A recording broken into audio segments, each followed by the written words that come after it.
ফুটপাত যেখানে দেওয়ার প্রয়োজন সেখানেই দেওয়া উত্তম, কিন্তু রোডের মাঝখানে যদি ফুটপাত দেয় তাহলে তো জনগণের ভোগান্তি হবে। বিএনপি সরকার যে উদ্যোগটা নিয়েছে এত সুন্দরভাবে হকার বসানো, এইটার জন্য বিএনপিকে পুরস্কৃত করা উচিত। 11টা রাস্তা থাকে, আমি বলি একটা রাস্তা যদি এরকম ব্লক করে হকার বসতে দেয় তাইলে আর মনে করেন আপনার 10টা রাস্তা কিন্তু ব্লক হয় না। আমরা গুলিস্তান পাতাল মার্কেটে আওয়ামী লীগের কার্যালয়ের সামনে কিন্তু অবস্থান করছি। এখানে ঠিক রাস্তার ফুটপাতের একটা অংশে যেভাবে ছক এঁকে আঁকা হয়েছে, ঠিক এখানে দোকানদার বসবে এবং কাস্টমার ঠিক সামনের ভাগে কিন্তু বসবে, এবং এখানকার যেই দোকানদার তারা কিন্তু অতিরিক্ত জায়গা কিন্তু পাচ্ছেন কাস্টমাররা এখানে দাঁড়ানোর জন্য। এবং যদি আপনাদের রাস্তার ভাগটা দেখায়, যে রাস্তার যেই নিচের অংশটা, এখানে কিন্তু আরেকটি দোকান বসবে এবং এর পাশেই কিন্তু কাস্টমাররা এসে ঠিক দোকানদারের সাথে কথা বলবেন। আর এখানে যেমনটা দেখছেন যে রাস্তার দুপাশেই যদি দেখায় যে রাস্তার মাঝখানেও কিন্তু ছক এঁকে তাদেরকে হকার কার্টের মাধ্যমে তাদেরকে এখানে বসার স্বীকৃতি কিন্তু দেওয়া হচ্ছে।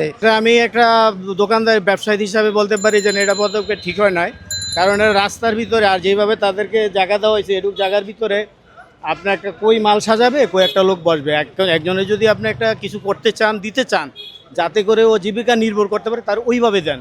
হ্যাঁ, তো এখন পারেন না, বর্তমানে হকাররা যেভাবে আছে সেভাবে থাকুক, আপনি তাদেরকে আন্ডারে নেন। আর প্রকৃত যারা হকার তাদেরকে একটা তালিকা করা হোক।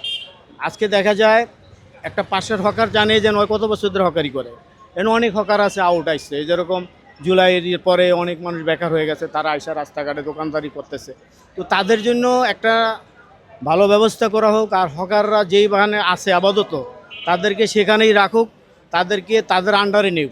সিটি কর্পোরেশনের মাধ্যমে সারা বিশ্বে হকার আছে, একটা ডিসিপ্লিন আছে, তাদেরকে ওই জায়গায় দেও, ডিসিপ্লিন করে দেও, তারা একটু যাতে করে জনগণও আসতে পারে, ওরও জীবিকা নির্ভর করতে পারে।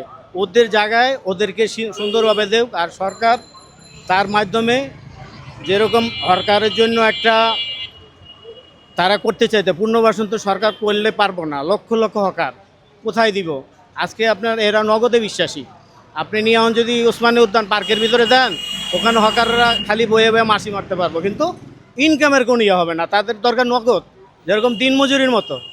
ওইরকম রানিং জায়গা যতদিন পর্যন্ত তিনি না করতে পারে, হকারদের জন্য একটা মার্কেট করে দিতে পারে কিংবা ভালো একটা কিছু করতে পারে, যদি তাদের অনুদান এভাবে দেয় যে সরকার হকারের মাধ্যমে কিছু লাভ্যাংশ নিল, নিয়ে ওদের এটা জমা রাখলো, ভবিষ্যতে হয়তো 1 বছর 2 বছর পর হইলো তাদেরকে একটা নির্ধারিত একটা ভালো জায়গা, যাতে করে জীবনে কইরা জীবিকা করে খাটতে পারে। 17 বছর দেশ চালায় যারা আওয়ামী লীগ, তারা তো কইলে তো চলে যায় না। হয়তো তারা অন্যায় করছে, তার বিচারও তারা পাচ্ছে। আজকে আসে নাই, ভবিষ্যতে তো আসবে। আসলে এদের সাধারণ মানুষ কীভাবে হকারি করলে, তারা যখন আসে তাদের হকারি করতে এনে কি দিব রাস্তার ভিতরে? এটা কখনো সম্ভব না। যদি সরকার হকারের জন্য চায়, তাদেরকে যাতে করে সুন্দরভাবে জীবিকা নির্ভর করতে পারে ওই কাজ করে দেও, তাহলে সরকারকে আরও সাধুবাদ জানা হবে। কারণ তার এক জায়গায় আমরা অনেক ধন্যবাদ জানাই, কর্তব্য হকার যে বাংলাদেশে আছে তিনি সেটা মূল্যবান বুঝতে পারছে। কোনো সরকার এভাবে সংসদে বলে না যে হকারকে পুনর্বাসন ছাড়া হকার উচ্ছেদ করা হবে না। তার এক জায়গায় ওই জন্য ধন্যবাদ জানাই, বারবার তিনি বলছে, ওদিন শ্রমিক সমাবেশও তিনি বলছে হকারের জন্য ইয়া করা যাও। একটা জিনিস করতে হলে সময়ের দরকার আছে, কিন্তু হকার যেই জায়গায় আছে ওদেরকে ওইভাবেই রাখা হোক। ওখানে ওই জায়গায় তিনি সুন্দর করে দিয়ে দেও। আপাতত যখন তিনি একটা পুনর্বাসন ভালো একটা স্থান পাবে, তখন তাদেরকে আস্তে আস্তে। আর দ্বিতীয় কথা হলো, তিনি যে হকার তালিকা নিছে, পুলিশ পুরাপুরি তালিকা পায় না। অরিজিনাল হকার যারা, ওদেরকে তালিকা নিতে হবে।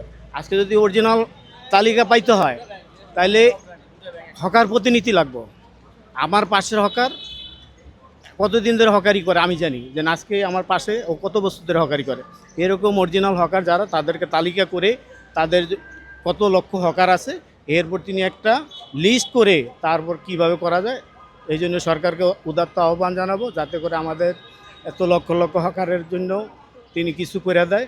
ফুটপাত যেখানে দেওয়ার প্রয়োজন সেখানেই দেওয়া উত্তম, কিন্তু রোডের মাঝখানে যদি ফুটপাত দেয় তাহলে তো জনগণের ভোগান্তি হবে। কারণ যেখানে যদি গাড়ি চলতে না পারে, তাহলে গাড়ি যদি যেখানে 2টা গাড়ি যাওয়ার কথা সেখানে যদি 1টা গাড়ি যায়, তাহলে সেখানে জ্যামজাট সৃষ্টি হবে। যে জ্যামজাট তৈরি হয় তাহলে তো জনগণের ভোগান্তি হবে, এটা তো স্বাভাবিক বিষয়। আমার কাছে আমি এটা আসলে কখনই সমর্থন করি না, কারণ রোডের মানে ফুটপাতের জায়গা যেটা, সেটা সীমাবদ্ধ রেখে রোডের মাঝখানে ফুটপাত দেওয়াটা এটা আমি সমর্থন করি না। কারণ এটা তো রোডের মাঝখানে, এটা তো বোঝাই যাচ্ছে এটা ফুটপাত দিলে এখানে যে আপনাদের আছে একটু দিছে, তখন তো পুরো রোডই ব্লক করে ফেলবে, তখন তো এখানে রোড থাকবে না। আমি পর্তুগালে গিয়েছি, তারপরে আপনার আমাদের পার্শ্ববর্তী সিঙ্গাপুরে গিয়েছি, ভারতে গিয়েছি, এরপরে আমি গিয়েছি হলো কানাডা, অস্ট্রেলিয়া। পৃথিবীর কোনো দেশে এত সুশৃঙ্খলভাবে হকার বসে না। এই যে বিএনপি সরকার যে উদ্যোগটা নিয়েছে এত সুন্দরভাবে হকার বসানো, এইটার জন্য বিএনপিকে পুরস্কৃত করা উচিত। এই উদ্যোগ যিনি নিয়েছেন, এই যে হকার সুশৃঙ্খল করে বসানোর জন্য, তাকে আগামী দিনে আমি মনে করি স্বাধীনতা পদকে ভূষিত করা উচিত। কারণ এরকম উদ্যোগ এর আগে কেউই কখনো নেয় না, এবং হকাররা দেখেন কত খুশি। আমি এখানে 10-12 জন হকারের সাথে কথা বলছি, প্রত্যেকে বলছে যে তারেক রহমানকে ধন্যবাদ, কারণ তারেক রহমান আছে বলেই এরকম সুন্দর করে সুশৃঙ্খলভাবে দেখেন এখান থেকে শুরু করে এই পর্যন্ত হকার বসানো। আপাতত স্থায়ীভাবে সরকারের এটা ধন্যবাদ জানাই, কিন্তু স্থায়ীভাবে ধন্যবাদ জানাই না। স্থায়ীভাবে এই জায়গা হকার গছ চলবে না। হকার গছ স্থায়ী জায়গা দিতে হইব, পুনর্বাসন করতে হইব।